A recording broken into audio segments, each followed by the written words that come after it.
ఉండాల్సిన ప్రేమ అనేది కన్నప్ప మేనియానే కనబడుతుంది. అసలు ఈరోజు కన్నప్ప రిలీజా లేకపోతే మంచు విష్ణు ట్రోలింగ్ నుంచి విడుదలయ్యాడో అర్థం కావట్లేదు. అంతలా ది బెస్ట్ అవుట్పుట్ ఇచ్చాడు కెరీర్లోనే. మంచు విష్ణు గారి టోటల్ 20 years కెరీర్లోనే ఇది the best output, best performance అని చెప్పొచ్చు.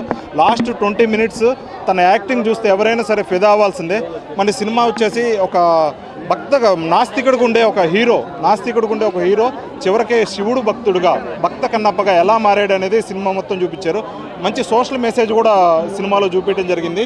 అంటే సోషల్ మెసేజ్ ఏంటంటే మనం ఇప్పుడు దేవుణ్ణి ఎవరైనా పూజించవచ్చు, దీనికి అంటరానితనం ఉండదు, దేవుడికి భక్తుడికి మధ్య ఏ మీడియేటర్ ఉండకూడదు, అంటరానితనం ఉండకూడదు అని మంచి సోషల్ మెసేజ్ ఇచ్చాడు. ఇంకోటి ఏంటంటే దేవుడికి భక్తుడికి మధ్య మూఢనమ్మకాలు కూడా ఉండకూడదు అని చెప్పి మంచు విష్ణు ఒక భక్తుడుగానే కాకుండా ఒక వారియర్గా కూడా, ఒక యోధుడుగా కూడా చాలా బాగా పోరాడాడు. చాలా మంచి సినిమా అనిపిస్తుంది ఇది మాత్రం. కాకపోతే ఫస్ట్ హాఫ్లో చాలా వరకు మైనస్ ఉంది. అన్వాంటెడ్ సీన్స్ చాలా వరకు తీసేసి ల్యాగ్ అనేది ఫస్ట్ హాఫ్ అంతా ల్యాగ్ అనిపించింది. ఒక మాటలో చెప్పాలంటే చాలా వరకు సీన్లు తీసేస్తే సినిమా మరో లెవెల్లో ఉండేది అనిపించింది. సెకండ్ హాఫ్లో లాస్ట్ 1 hour మాత్రం సినిమాకి హైలైట్. ఆ 1 hour సినిమా కాపాడుతుంది అనిపిస్తుంది.